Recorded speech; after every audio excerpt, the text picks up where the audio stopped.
বিরতিহীন রাত ৯টায় বাংলাদেশে আপনাদের সাথে আছি আমি ফারহানা লোপা এবং আমি মুজাহিদুল ইসলাম। শুরুতেই জানিয়ে দিচ্ছি প্রধান শিরোনাম। ভাড়া কমানোর দুদিন পরও রাজধানীর বাসে নতুন তালিকা নেই, বারবার অনিয়ম করলে রুট পারমিট বাতিলের হুঁশিয়ারি।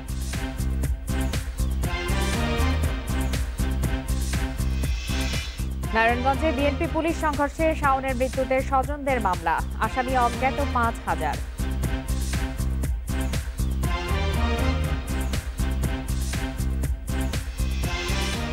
নির্বাচনে জিততে পারবে না জেনে সহিংসতার পথে বিএনপি, মন্তব্য কাদেরের। কড়াই গন্ডায় হিসাব নেওয়া হবে বললেন ফখরুল।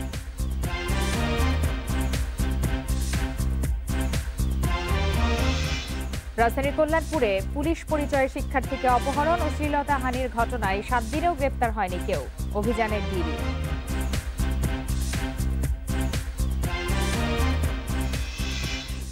শিরোনাম জানাচ্ছিলাম, এবার জানাবো বিস্তারিত।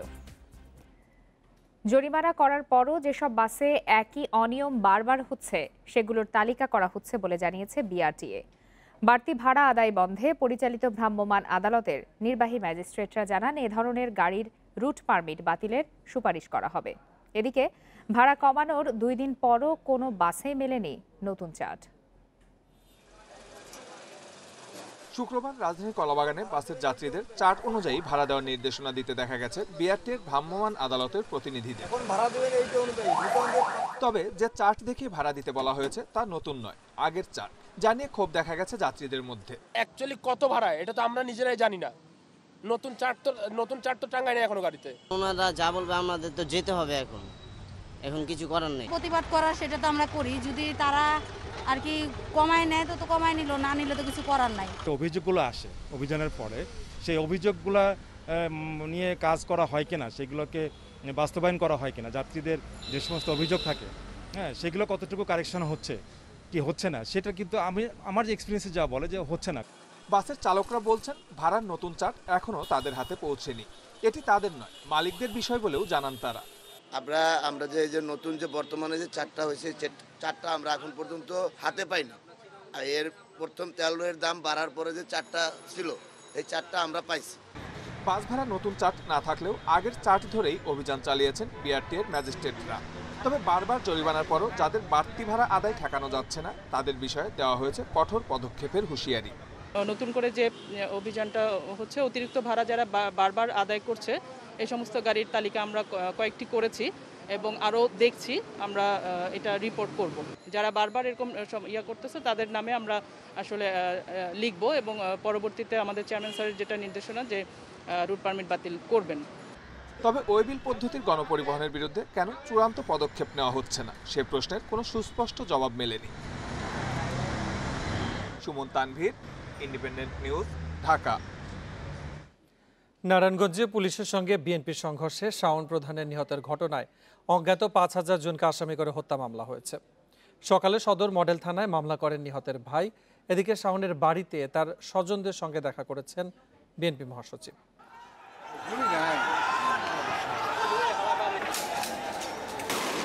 বৃহস্পতিবার বিএনপির প্রতিষ্ঠাবার্ষিকী উপলক্ষে সমাবেশ ঘিরে দলটির নেতাকর্মীদের সঙ্গে সংঘর্ষ হয়।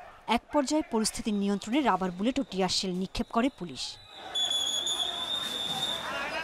এ সময় গুলিবিদ্ধ হন শাওন প্রধান এবং হাসপাতালে নেয়ার পর তাকে মৃত ঘোষণা করা হয়। আহত হন আরও অর্ধশতাধিক। শাওনের মরদেহ ময়নাতদন্ত শেষে স্বজনদের কাছে হস্তান্তরের পর বৃহস্পতিবার রাতেই দাফন করা হয়।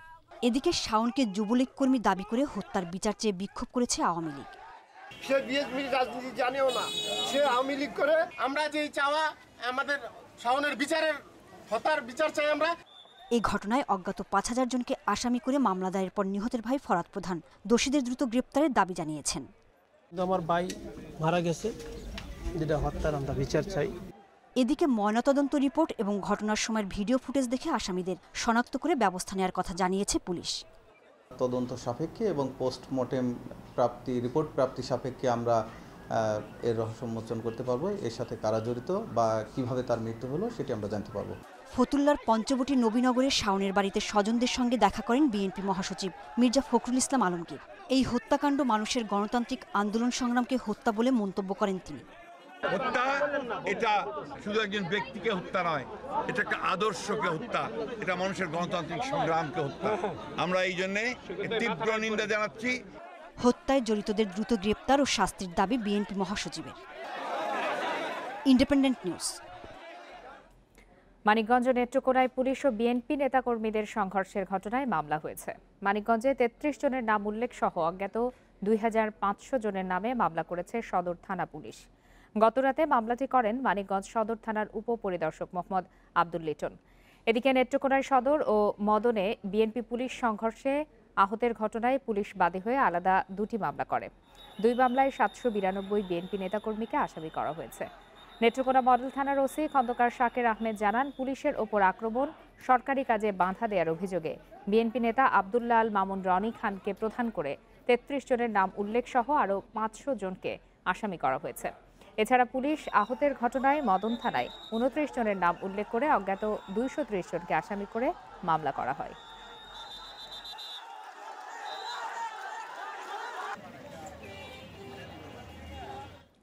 বিএনপি আন্দোলন জমাতেই পুলিশের সঙ্গে সংঘর্ষে জড়াচ্ছে বলে দাবি করেছেন আওয়ামী লীগ সাধারণ সম্পাদক ওবায়দুল কাদের। সকালে ঢাকা বিশ্ববিদ্যালয়ে দলের বন ও পরিবেশ বিষয়ক উপকমিটির এক সেমিনার শেষে একথা বলেন তিনি। নারায়ণগঞ্জে সংঘর্ষের দায় বিএনপিকে দিয়ে তিনি জানান, পুলিশের ওপরে হামলা হলে আত্মরক্ষার অধিকার তাদের আছে। সামনের দিনগুলোতে দলটির আন্দোলনে সহিংস উপাদান যুক্ত হতে পারে বলেও শঙ্কা তার। বলেন, নির্বাচনে জিততে পারবে না জেনে তারা সহিংসতার পথ বেছে নিয়েছে, আবারও আগুন সন্ত্রাস হতে পারে। পরে নিহত শাওন প্রসঙ্গে তিনি বলেন, কোনো ঘটনায় কেউ মারা গেলেই বিএনপি এখন নিজেদের কর্মী বলে দাবি করে। নিজেরা পুলিশের সাথে হামলা করে, পুলিশের সাথে মারামারি করে আজকে মিডিয়া কভারেজ পাওয়ার এই চেষ্টা থেকে তারা বিরত হয়নি। আমরা আশঙ্কা করছি তারা সহিংসতার উপাদান যুক্ত করবে। যারা বিএনপি নেতাকর্মীদের হত্যা করবে, মিথ্যা মামলা দেবে, তাদের প্রত্যেকের হিসাব নেওয়া হবে বলে হুঁশিয়ারি দিয়েছেন বিএনপি মহাসচিব মির্জা ফখরুল ইসলাম আলমগীর। বিএনপির 44তম প্রতিষ্ঠা বার্ষিকী উপলক্ষে রাজধানীর কাজী বশির মিলনায়তনে আলোচনা সভায় নেতারা অভিযোগ করেন, সরকার মানবাধিকার লঙ্ঘন করে শান্তিপূর্ণ কর্মসূচিতে হামলা চালাচ্ছে। ভোটাধিকার হরণে যারা জড়িত তাদের নামে ভবিষ্যতে কিছু দেশ থেকে নিষেধাজ্ঞা আসবে বলেও মন্তব্য করেন তারা। বলেন, অনেক সংকটের মধ্যে পথ চলছে বিএনপি, খুব সাবধানে সিদ্ধান্ত নিয়ে সামনে চলতে হচ্ছে, পিছু হটার সুযোগ নেই। জীবন বাজি রেখে বিএনপি এবার রাজপথে আন্দোলনে নামবে বলেও জানান তারা।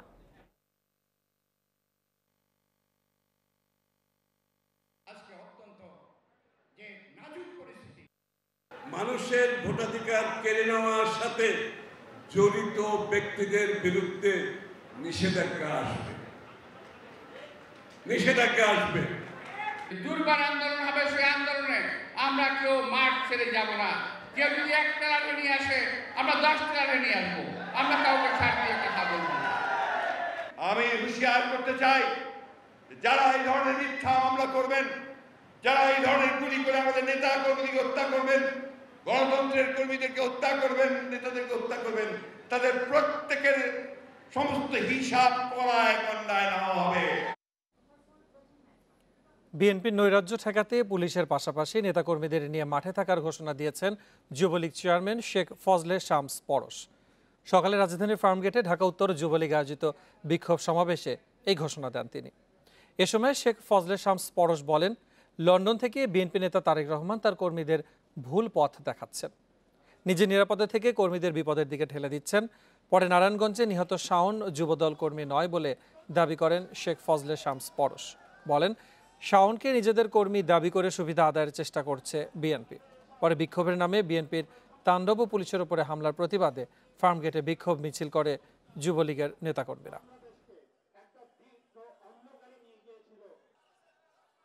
পুলিশ বাহিনীর পাশে থেকে আপনাদের এই সন্ত্রাস নৈরাজ্যের জবাব দিতে প্রস্তুত আছি এবং আমরা আজকে থেকে আমরা মাঠেই থাকবো। সে যদি এতই বড় নেতা হয়, সে দেশে আসুক, দেশে আইসা করুক। নিজের নেতা কর্মীদেরকে বিপদে ফেলে দিয়ে নিজে নিরাপদে থাকতে পারে না। জাতীয় পার্টিতে আবারও ভাঙনের সুর। রওশন এরশাদকে দিয়ে তৃতীয় একটি পক্ষ দলের বিপক্ষে এজেন্ডা বাস্তবায়ন করতে চায় বলে অভিযোগ করেছেন দলের চেয়ারম্যান জিএম কাদের। এদিকে বিরোধী দলীয় নেতার অনুপস্থিতিতে পার্লামেন্টারি সভা ডাকার এখতিয়ার জিএম কাদেরের নেই বলে জানিয়েছেন রওশন এরশাদ। দীর্ঘদিন অসুস্থ জাতীয় সংসদের বিরোধী দলীয় নেতা ও জাতীয় পার্টির প্রধান পৃষ্ঠপোষক রওশন এরশাদ চিকিৎসার জন্য তিনি বর্তমানে থাইল্যান্ডে রয়েছেন। এরই মধ্যে 31 আগস্ট বুধবার মেয়াদ শেষ হওয়ার আগেই দলের 10ম কাউন্সিল ডেকেছেন তিনি, যদিও এ বিষয়ে কিছুই জানেন না পার্টির চেয়ারম্যান জিএম কাদের। এদিকে বৃহস্পতিবার অসুস্থতার কারণ দেখিয়ে রওশন এরশাদের পরিবর্তে জাতীয় সংসদের বিরোধী দলীয় নেতা পদে জিএম কাদেরকে বসাতে স্পিকারকে চিঠি দিয়েছেন দলের 23 সংসদ সদস্য। জিএম কাদের জানান, কাউন্সিল ডাকার একক কোনো এখতিয়ার রওশন এরশাদের নেই। শুক্রবার উত্তরার বাসভবনে ইন্ডিপেন্ডেন্ট টেলিভিশনকে দেয়া এক সাক্ষাৎকারে তিনি একথা বলেন। অসুস্থতার সুযোগ নিয়ে রওশন এরশাদের নাম ব্যবহার করে তৃতীয় পক্ষ কোনো এজেন্ডা বাস্তবায়ন করতে চায় বলে অভিযোগ করেন তিনি। তো উনি ইচ্ছাই করুক বা ওনাকে যে জোর করে করানো হোক অথবা ওনাকে অজান্তেই করানো হোক, ঘটনাগুলো ঘটছে আমাদের পার্টির স্বার্থ বিরোধী, আমাদের দলের সাধারণ নেতাকর্মীদের স্বার্থে এবং দলের সাধারণভাবে জনগণের স্বার্থে, যারা আমাদের উপর প্রত্যাশা যাদের যে আমরা কিছু করব, ভালো কিছু করব তাদের জন্য, তাদেরকে আমরা এখানে হতাশ করতে পারি না। সেই কারণে এই সিদ্ধান্তটি নেওয়া হয়েছে। কেউ যদি জাতীয় পার্টিকে ভাঙার চক্রান্ত করে তাদের বিরুদ্ধে ব্যবস্থা নেওয়া হবে বলে জানান জিএম কাদের। সাধারণভাবে ওনার যে অবস্থান, সেখান থেকে উনি পার্টির একটা নেতৃত্ব দিয়ে ভাগ করে নিয়ে যাবেন, এটা ওনার নিজেরও ইচ্ছা নেই আমার যতটুকু ধারণা, এবং উনি শারীরিক অক্ষমতা ব্যাপার একটা সমস্যা আছে। বাইরের থেকে যারা করছেন বলে আমরা জানতে পারছি সেটা হলো যারাদেরকে আমরা বিভিন্ন কারণে শৃঙ্খলা ভঙ্গের কারণে বিভিন্ন কারণে দল থেকে বহিষ্কার করা হয়েছে অথবা দলে আর স্থান দেওয়া হয়নি। এদিকে বিরোধী দলীয় নেতার অনুপস্থিতিতে পার্লামেন্টারি সভা ডাকার এখতিয়ার জিএম কাদেরের নেই বলে জানান রওশন এরশাদ। তার রাজনৈতিক সচিব গোলাম মহসি শুক্রবার বিকেলে এক প্রেস বিজ্ঞপ্তিতে এ তথ্য জানান। Hasib Mahmud Shah, independent news, Dhaka.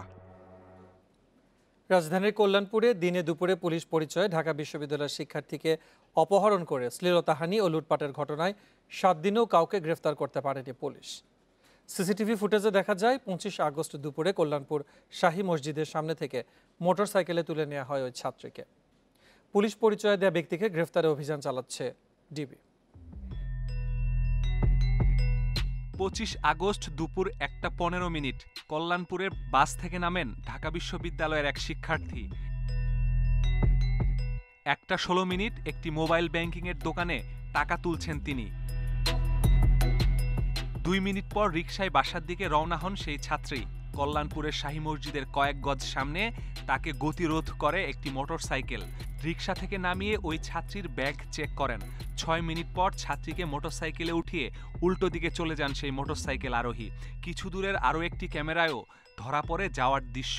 CC camera খুঁজছে, কয়েক ঘন্টা ছিল, বিভিন্ন জিজ্ঞাসাবাদ করছে বিভিন্ন লোকের কাছে, ফার্মেসিওয়ালার সাথেও কথা বলছে। সেদিন রাতেই রাজধানীর তুরাগ থানায় অপহরণ মামলায় ওই ছাত্রী অভিযোগ করেন এক ব্যক্তি পুলিশ পরিচয়ে তাকে কল্যাণপুর থেকে তুলে উত্তরার দিয়াবাড়ির নির্জন এলাকায় সবকিছু লুটে নেয়। এ সময় শ্লীলতাহানির চেষ্টা করলে স্থানীয় এক ব্যক্তি তাকে রক্ষা করেন। মোটরসাইকেলটা টান দিছি, টান দেওয়া রাস্তাটা তীর মুখামুখি হই না, একটা মোটরসাইকেল দ্রুত টান দিয়া চলে গেছে, আর মেয়েটা আমার মোটরসাইকেলের সামনে লাফ দেওয়া পড়ছে যে ভাই আমাকে বাঁচা। এই এলাকার যে মেট্রো ডিউটি করে ওই ড্রাইভারের নাম্বার আমার কাছে ছিল, আমি ফোন দিচ্ছি। আমি আসার পর আমি ওই পুলিশ তাদেরকে দিয়ে আমি বাসায় চলে গেছি। ঘটনার 7 দিনেও কাউকে গ্রেপ্তার করতে পারেনি পুলিশ। তবে ডিবি বলছে ওই ব্যক্তিকে শনাক্ত করা হয়েছে, গ্রেপ্তারে চলছে অভিযান। পুলিশ পরিচয়ে যে লোকটা অপহরণ করেছে বা তাকে ছিনতাই করেছে, টাকা পয়সা ছিনতাই করে নিয়ে গেছে তাকে ধরার জন্য, এবং আমাদের 2টি টিম কাজ করছে। আমরা অতি সত্বর তাকে আমরা গ্রেপ্তার করব। যখনই তাকে আমরা গ্রেপ্তার করব তখনই আমরা মামলাটা ডিবিতে নিয়ে আসব। মোটরসাইকেলে স্টিকার ছাড়াও আরোহীর কাছে পুলিশ লেখা আইডি কার্ডও ছিল। Masudur Rahman, independent news, Dhaka. নিম্ন আয়ের মানুষকে সুবিধা দিতে শুধু পানি নয়, এলাকা ভিত্তিক হোল্ডিং ট্যাক্সও নির্ধারণ করা হবে। তবে পানি খাতে আর ভর্তুকি দেয়া হবে না বলে জানিয়েছেন স্থানীয় সরকার মন্ত্রী তাজুল ইসলাম। সকালে রাজধানীর প্রেস ইনস্টিটিউটে সিটি রিপোর্টার ফোরামের 2 দিনের কর্মশালার উদ্বোধনী অনুষ্ঠানে একথা জানান তিনি। ঢাকা শহরে পানিতে সাবসিডি দেওয়া যাবে না।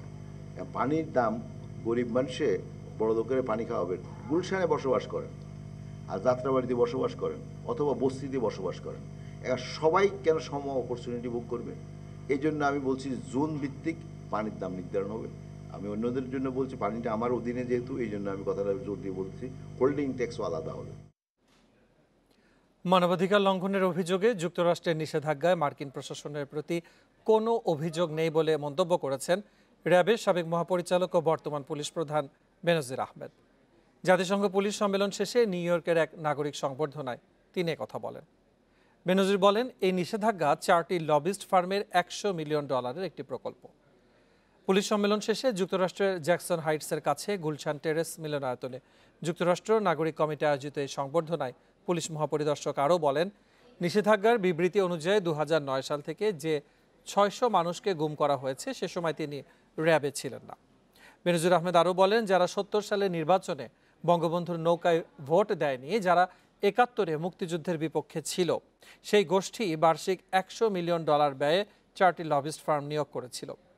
সেই ভাড়াটে ফার্ম টানা 3 বছর চেষ্টা করেছে এই নিষেধাজ্ঞার জন্য।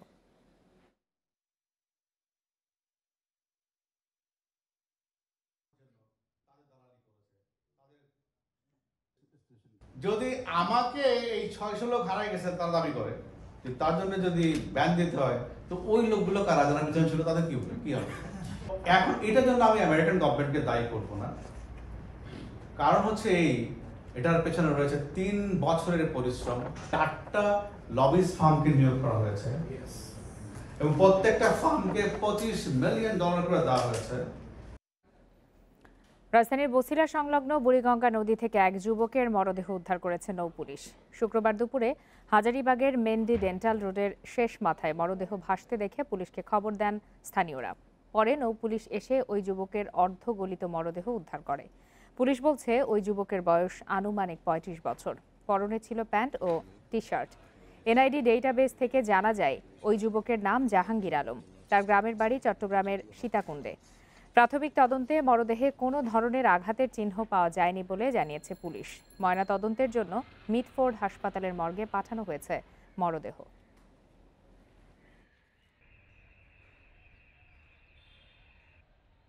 অজ্ঞাতনামা লাশ, তার পরিচয় শনাক্তের জন্য যাচাই বাছাই করা হচ্ছে। এই সংক্রান্ত যাবতীয় কার্যক্রম অব্যাহত আছে। একটু ধারণা পাওয়া গেছে যে লাশটি চিটাগাংয়ের হতে পারে। বগুড়া বাফার গুদামে চট্টগ্রাম থেকে আসা 18টির মধ্যে 7টি ট্রাকের টিএসপি সারে ভেজাল মেশানো হয় সাভারের হেমায়তপুরে যাত্রা বিরতির সময়। শুক্রবার সকালে বগুড়ায় র্যাব 12 কার্যালয় সংবাদ সম্মেলনে এই তথ্য জানানো হয়। র্যাব জানায়, ট্রাকগুলো থেকে আসল সার নামিয়ে পরে নকল সার তোলা হয়, কিন্তু গোয়েন্দা নজরদারিতে থাকায় সার খালাস বন্ধ করে দেয় প্রশাসন। পরে সারের নমুনা পরীক্ষার জন্য ল্যাবে পাঠানো হয়। বৃহস্পতিবার ল্যাবের রিপোর্টে সার নকল বলে প্রমাণিত হয়। এই ঘটনায় 14 জনের বিরুদ্ধে বগুড়া থানায় মামলা হয়েছে। গ্রেফতার করা হয়েছে 13 জনকে।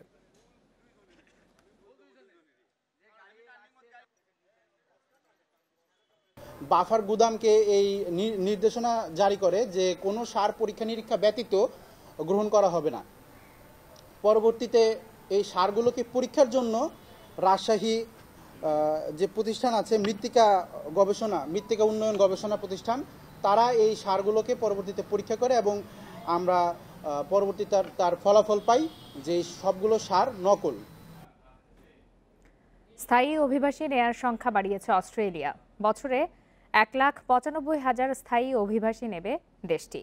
ব্যবসা ও শিল্প খাতে ব্যাপক সংখ্যায় কর্মী ও শ্রমিক স্বল্পতা দেখা দেয়ায় এই সিদ্ধান্ত নিয়েছে অস্ট্রেলিয়া সরকার। করোনা মহামারীর কারণে অস্ট্রেলিয়া তার সীমান্ত 2 বছর ধরে বন্ধ রাখে। 2013 থেকে 19 পর্যন্ত বার্ষিক 1,90,000 অভিবাসী নেওয়া হতো দেশটিতে, যা করোনার কারণে 15% কমে যায়। 2 দিনের এই সম্মেলনে দেশটির প্রধানমন্ত্রী বলেন, অস্থায়ী নয়, স্থায়ী নাগরিক অস্ট্রেলিয়ার অর্থনীতির জন্য প্রয়োজন।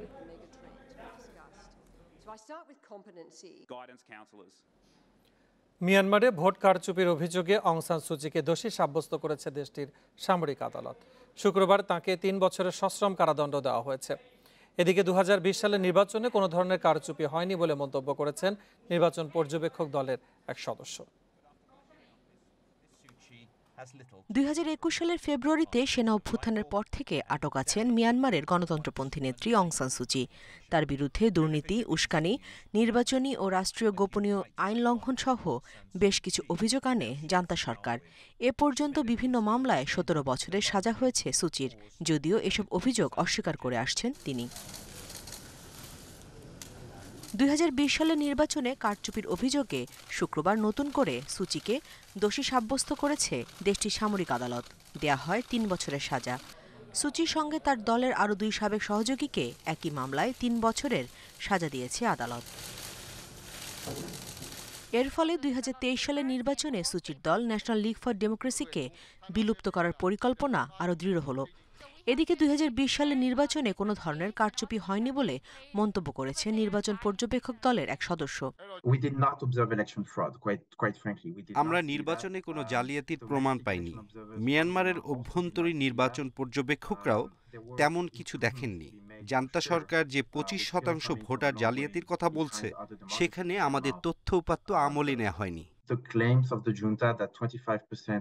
এদিকে বিচারাধীন সবগুলো মামলায় দোষী সাব্যস্ত হলে 200 বছরের বেশি কারাদণ্ড হতে পারে 77 বছর বয়সী অং সান সুচির।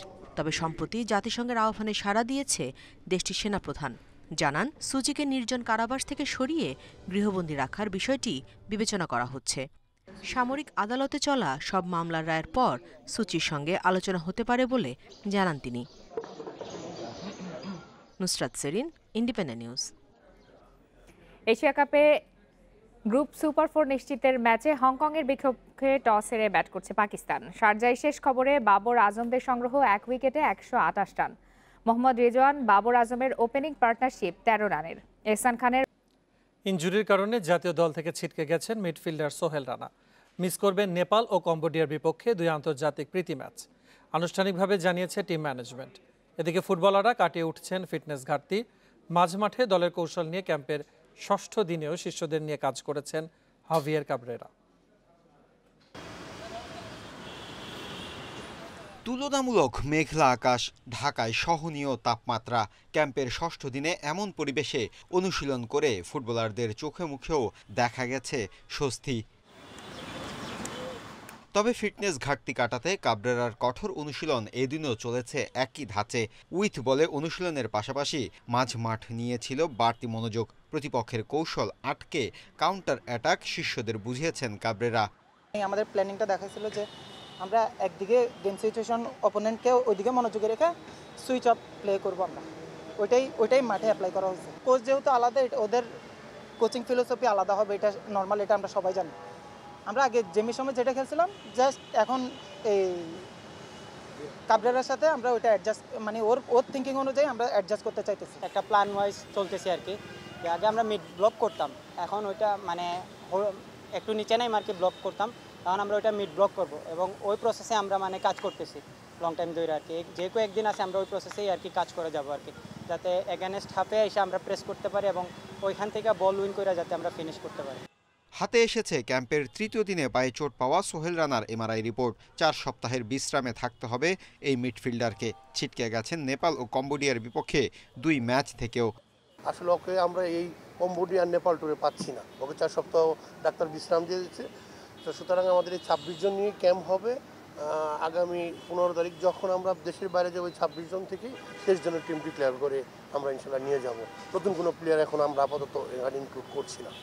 22 ও 27 সেপ্টেম্বর কম্বোডিয়া ও নেপালের বিপক্ষে 2টি ফিফা আন্তর্জাতিক প্রীতি ম্যাচ খেলবে বাংলাদেশ। মাহফুজুল ইসলাম, ইন্ডিপেন্ডেন্ট নিউজ, ঢাকা। এই ছিল বিরতিহীন রাত 9টার বাংলাদেশ। ইন্ডিপেন্ডেন্ট টেলিভিশনের সব খবরের আরও বিস্তারিত জানতে চোখ রাখুন ফেসবুক, ইউটিউব আর টুইটারে। সাথে থাকার জন্য ধন্যবাদ সবাইকে।